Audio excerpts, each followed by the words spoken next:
Hey Suzanne, je veux créer mon entreprise cette année, mais je ne sais pas comment faire. Vraiment? Et si je te disais qu'il suffit de savoir compter jusqu'à 5? C'est beaucoup moins compliqué que ça paraît, tu sais. Ici Esprit Entrepreneur, épisode numéro 28.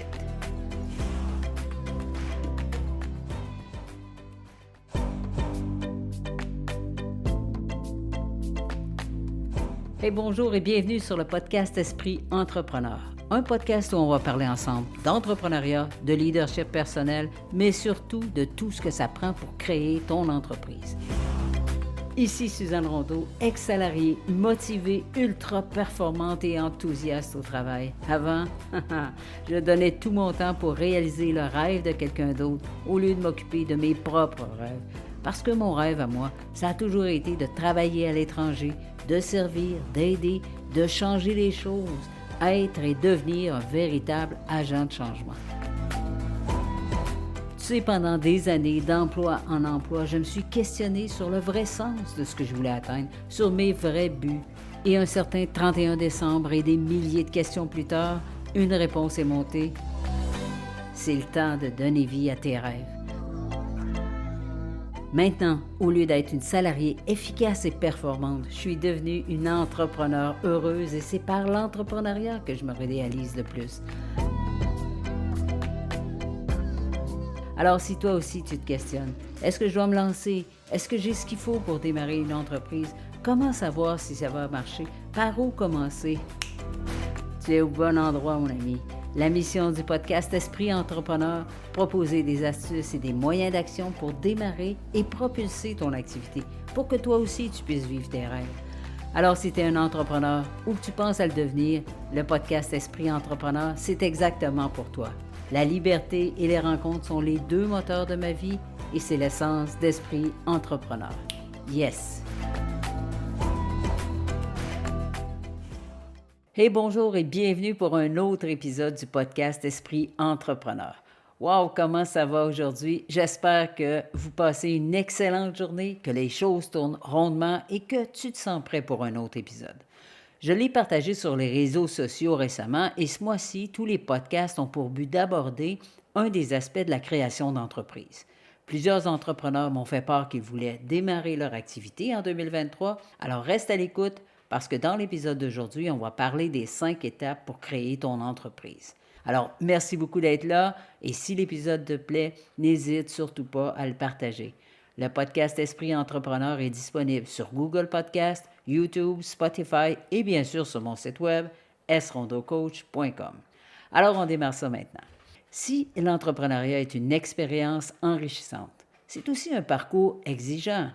Même si créer une entreprise est un processus relativement simple, on doit quand même disposer d'informations de qualité. Le mot d'ordre ici est organisation. Tu sais, une majorité de projets peut prendre vie grâce à 5 étapes bien spécifiques. Étape 1, trouver l'idée et élaborer le projet. Étape 2, démontrer la faisabilité et le potentiel commercial. Étape 3, concevoir l'offre de vente. Étape 4, formaliser le projet. Et étape 5, lancer l'activité. Et en disant ça, mon podcast pourrait s'arrêter dès maintenant. Tu sais, je reçois très souvent la question « Suzanne, je veux créer une entreprise, mais comment je peux faire? » Alors, pour réussir ton lancement d'entreprise et pour rendre les choses plus concrètes, on va détailler tout ça aujourd'hui. De cette façon, tu pourras te concevoir une feuille de route concrète et efficace. D'ailleurs, si ça t'intéresse, je vais en laisser un modèle de cette feuille de route pour te guider davantage. Alors, si tu es prêt, on débute. Étape numéro 1. Concevoir ton projet d'entreprise. L'idée d'affaires, c'est la base de la création de tout projet d'entreprise. Tu as une idée? Super! Maintenant, il faut s'assurer que ton idée est alignée sur un besoin suffisamment grand pour ton projet d'entreprise. Et j'ai volontairement divisé l'étape 1 en 3 parties. On va parler de comment trouver l'idée d'affaires, comment transformer ton idée en concept d'entreprise et comment valider ton projet d'entreprise. Donc, le premier élément, comment trouver une idée d'entreprise.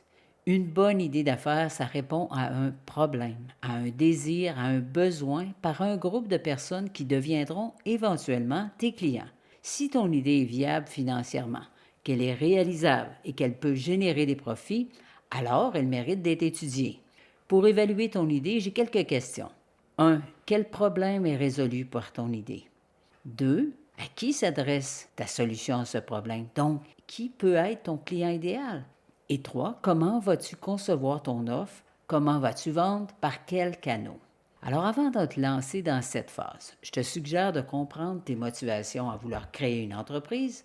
Et si tu veux en savoir plus sur les motivations à entreprendre, je t'invite à écouter l'épisode numéro 14 où on en parle ensemble abondamment. Donc, identifie les ressources personnelles dont tu auras besoin, réfléchis à tes forces, à tes faiblesses, à tes manques, et à cette étape, tu vas sans doute explorer plusieurs idées et en retenir une seule, celle qui semble avoir le plus de potentiel. L'élément numéro 2, c'est comment transformer ton idée en concept d'entreprise. Donc, dès que ton idée est intéressante, dès que tu es prêt à en faire un projet d'entreprise, alors c'est le moment d'y mettre du concret. Dans le jargon entrepreneurial, on parle souvent de faire la preuve du concept. Ça veut dire débuter le processus de faisabilité pour valider les points essentiels de ton offre et définir le cadre de ton projet. Et on va parler de faisabilité dans un autre épisode, sois-en certain. Et l'élément numéro 3, la validation du projet. Maintenant que ton projet est défini dans les grandes lignes, il y a d'autres étapes qui vont permettre de le valider. Et une bonne façon de faire, c'est de trouver quelqu'un pour t'accompagner, de prendre des renseignements sur les aspects légaux et fiscaux et de commencer à faire un plan des prochaines actions. Et c'est à ce moment-là que ton projet commence à prendre vie. Et si tu as les moyens de le réaliser, je parle de moyens financiers bien sûr, alors on passe à l'étape numéro 2. Étape numéro 2. Étudier et valider le potentiel commercial de ton idée. Donc, pour valider le potentiel d'un projet, il faut un marché qui a une taille suffisante, qui est assez grand, et 2, un modèle économique qui est viable. En gros, ça veut dire qu'il doit y avoir suffisamment d'acheteurs intéressés par ton offre de produits ou de services et que ton entreprise pourra dégager des bénéfices. On lance une entreprise pour dégager des bénéfices, des profits. Et c'est dans l'étape 2 qu'on va parler d'études de marché, de propositions de valeur et de business model. Commençons par l'étude de marché. Faire une étude de marché, c'est une démarche essentielle. Cela permet de valider qu'il existe un grand nombre de clients potentiels, mais aussi l'étude de marché va te permettre d'identifier les autres entreprises qui offrent les mêmes types d'offres que toi. Tu devras vérifier le potentiel de ton projet. Donc, tu devras vérifier s'il y a des règlements en vigueur dans ton secteur qui permettent ou interdisent un tel type d'entreprise. Ensuite, tu devras vérifier les attentes des clients pour le type de produit ou de service que tu veux vendre. Quelles sont les différentes conditions de vente des entreprises concurrentes? Quels sont leurs prix? Qu'est-ce qu'ils incluent? Est-ce que la livraison fait partie du prix? Ce sont différents points que tu devras vérifier dans ton étude de marché. Ensuite, on va regarder le fonctionnement du secteur de ton projet. Donc, qui sont les acteurs de la concurrence? Qui sont les gens, les entreprises qui sont déjà en place? Ensuite, quelles sont les zones de vente de ces produits et services? Et est-ce qu'il y a de l'intérêt et de l'attrait pour ce que tu vas vendre? Toutes les informations que tu vas recueillir vont te servir à prouver qu'il existe réellement un potentiel commercial pour ton idée, ton offre de produit ou de service. Et en plus, ces informations pourront servir à établir ta stratégie commerciale. Plusieurs méthodes existent pour faire des études de marché, mais aujourd'hui, j'ai choisi de simplifier au maximum pour te donner les étapes qui vont te permettre de créer ton entreprise. On va ensuite parler de proposition de valeur. Une proposition de valeur, c'est ce qui présente les bénéfices que ton idée, donc ta solution, apporte à des futurs clients. Dans le fond, c'est ta solution aux problèmes des clients. C'est ça une proposition de valeur. Et c'est le fondement et la base de ta future entreprise. Plus tu es clair sur ta proposition de valeur, plus tu es aligné sur les besoins de tes clients et mieux tu es positionné. Voilà pourquoi l'étude de marché est faite avant de définir la proposition de valeur. Concrètement, une proposition de valeur, c'est de présenter, 1, les problèmes que tu vas solutionner, 2, les avantages que ta solution apporte à tes futurs clients, et 3, les différences entre ton offre et ce que font tes concurrents. Ce sera ton avantage concurrentiel, le petit plus de ton projet en comparaison avec ce qui existe déjà. Ensuite, on va parler de business model. Le business model, c'est comme la recette économique de ton projet. C'est la réponse à la question « Comment mon entreprise va gagner de l'argent ?» Le business model va t'aider à identifier ce que ça prend pour produire et commercialiser la valeur ajoutée de ton offre et ça va aussi servir à identifier de combien d'argent tu as besoin pour le faire. De nombreux entrepreneurs utilisent le business model Canva à cette étape. Je vais en mettre un exemple dans les notes de l'épisode que tu pourras utiliser le moment venu. Mais ce que tu dois retenir ici, c'est que le business model va t'aider à identifier le potentiel commercial par l'étude de marché et à démontrer le potentiel de rentabilité. Avec ces deux données positives, tu pourras décider si oui ou non tu poursuis, si oui ou non les bénéfices sont supérieurs aux risques. On va maintenant passer à l'étape numéro 3 qui est l'élaboration de ton offre commerciale. Ici encore, j'ai séparé l'étape 3 en 3 parties. On va parler premièrement de prototype, ce qu'on appelle aussi le produit minimum viable. Je vais t'en parler un petit peu plus loin. On va aussi parler de stratégie de développement et enfin de plan d'affaires.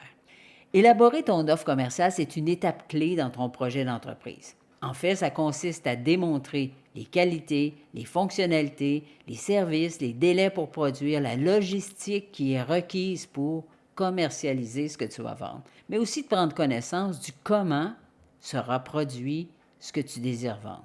Ou quelles sont les étapes pour produire ton produit fini, ce que tu vas vendre, ton produit ou ton service. Donc, entre autres, tu verras à cette étape à identifier les processus de production et solutionner les problèmes techniques, identifier et chiffrer ce que ça va coûter pour produire ton produit ou service, identifier les compétences requises pour le faire et fixer les normes de production.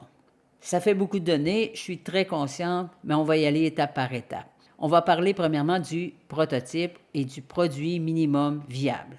L'idée de produire un prototype, ça permet d'adapter ton produit ou ton service en fonction des besoins et des clients. Tu as une idée? Alors teste-la auprès d'acheteurs potentiels. Tu vas certainement recevoir des commentaires suite à ces tests qui vont te servir à peaufiner et à adapter ton produit.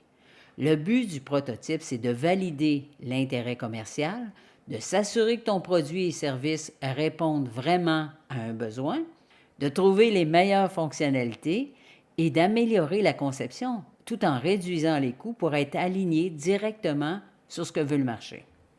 On va ensuite parler de stratégie de développement. Il s'agit ici de mesurer les risques qui sont reliés à la commercialisation de ton offre. Quelles sont les forces et les faiblesses de ton offre? Quelles sont les menaces et les opportunités qui sont présentes sur le marché? Valider ces points permet de t'assurer que tu ne vas pas installer ton offre dans un marché qui serait complètement saturé. On arrive à la partie 3 qui est la rédaction du plan d'affaires. Alors, il existe plusieurs options pour rédiger un plan d'affaires, des plus simples aux plus compliqués. Personnellement, je suggère de commencer par un plan d'affaires en une page pour les petits projets. Ça permet d'identifier et d'évaluer un projet, de le mettre en œuvre en ayant défini la vision, la mission, le plan d'action, les types de clients, etc. Et je te dirais que déjà à ce stade, tu auras une bonne idée du potentiel de rentabilité de ton projet d'entreprise. Alors, c'est le bon moment de passer à l'étape 4. Étape 4 maintenant, la formalisation du projet. C'est maintenant le moment de décider du statut juridique de ton projet. Est-ce que tu vas démarrer comme auto-entrepreneur, en société à responsabilité limitée, en coopérative, etc. Alors, toutes ces formes juridiques ont leurs avantages. Et il t'appartient de t'informer pour choisir la plus adaptée à ce que tu veux réaliser ou de te faire accompagner au besoin, bien sûr. C'est ici que tu peux identifier où est-ce que tu vas implanter ton entreprise. Est-ce que tu vas opérer de chez toi ou plus avec une enseigne sur rue? Prends le temps d'identifier le bon endroit, le bon local et de t'informer de la réglementation en vigueur dans le quartier où tu veux t'implanter. Formaliser ton projet, c'est aussi revoir tous tes chiffres. Quel est ton apport financier personnel? As-tu trouvé un bailleur pour t'accompagner? As-tu évalué tous les coûts qui sont reliés à ton démarrage et ton fonctionnement sur 6 mois? Avant de penser à prendre des partenaires financiers, assure-toi que cette partie est bien au point. Plus tu vas connaître tes chiffres, plus ce sera facile pour toi de les présenter. Tu connais maintenant quels sont tes besoins financiers et ton projet est finalisé à 95 %. On arrive maintenant à l'étape 5, le lancement de ton activité, de ton entreprise. Ça y est, c'est le moment de te lancer. Et en fonction de la taille de ton activité, d'autres délais pourraient s'ajouter. Mais dans le cas d'une petite activité ou d'une micro-entreprise, tu es prêt. Let's go! Tu as trouvé une idée commerciale rentable, tu as identifié à quoi ressemblent tes futurs clients, tu as fait une étude de marché simple, tu as élaboré ta proposition de valeur, donc ce qui te différencie de tes concurrents, tu as défini ton business model, tu as validé l'intérêt commercial par la production de prototypes, tu as identifié les forces, les faiblesses, les menaces et les opportunités vis-à-vis de ton projet, tu as fait un plan d'affaires et tu as formalisé ton projet, trouvé la bonne localisation. Alors, il te reste à lancer ton projet d'entreprise.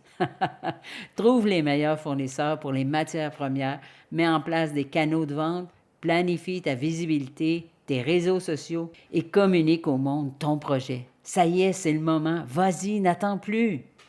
Et si j'ai une dernière suggestion pour toi aujourd'hui, c'est de penser à t'entourer des meilleurs partenaires qui soient. Entreprendre, ça ne se fait pas tout seul. Tu auras besoin de collaborateurs, que ce soit des fournisseurs, des distributeurs ou même des livreurs. Alors, ma motivation de la semaine pour toi aujourd'hui, c'est ne pense pas à l'échec, pense plutôt aux opportunités que tu risques de manquer si tu n'essaies pas. Comme tu vois, tout ce que ça prend pour créer une entreprise, c'est 5 petites étapes. Bien sûr, il y a beaucoup de travail dans chacune d'elles, mais ces 5 étapes définissent comment on crée une entreprise. Alors, c'est sur cette belle note que se termine le podcast d'aujourd'hui. Si tu aimes l'épisode et que tu penses qu'un ami l'aimerait aussi, alors partage-lui le lien du podcast Esprit Entrepreneur. Tu peux retrouver le podcast sur mon site srondocoach.com, sur Google Podcast, sur YouTube ou même sur Spotify. Mon but, c'est d'aider autant d'entrepreneurs que je peux dans la création et la gestion de leur entreprise. Plus on partage, plus on grandit. Yes! Merci de ta présence aujourd'hui sur le podcast Esprit Entrepreneur. Ça a été un réel plaisir. Je te souhaite une magnifique semaine. Ciao!